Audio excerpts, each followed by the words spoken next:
new kinds of ministry. Love the ideas. Thank you. Great answers.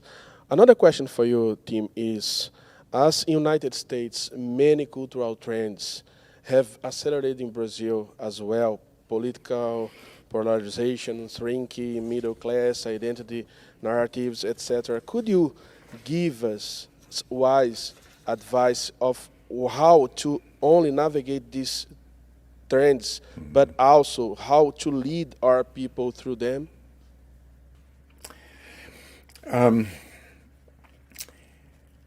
Yes, this is these problems, which you're experiencing in Latin America just as we are in North America. So much of it is polarization, a shrinking middle class, all those things.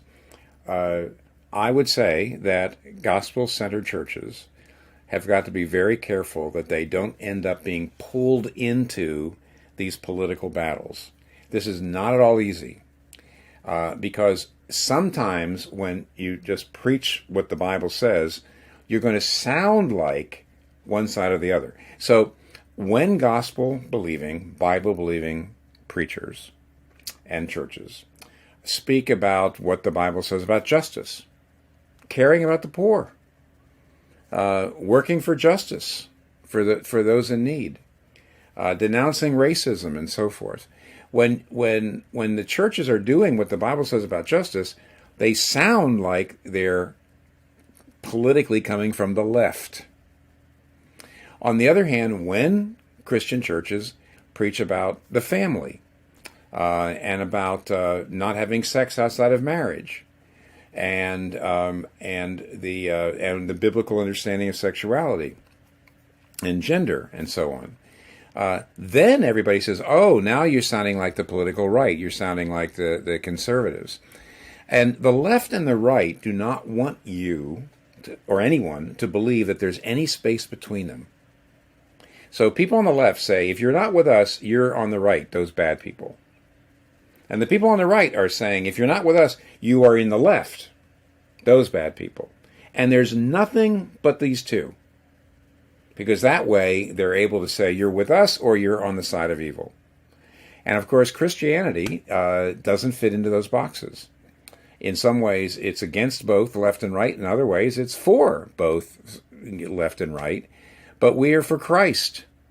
Mate, the left says your money all belongs to the state, and the right says your money all belongs to you, and the Bible says all your money belongs to God. Christianity is not halfway between the left and the right on a political spectrum. It's off the spectrum.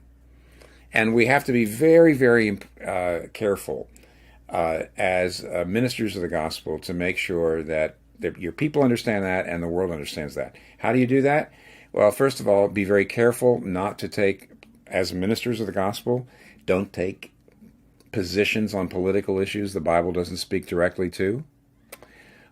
Keep a loving, gentle, and patient tone, even when you're disagreeing with people. Critique both sides of the political spectrum and always stick with the Bible.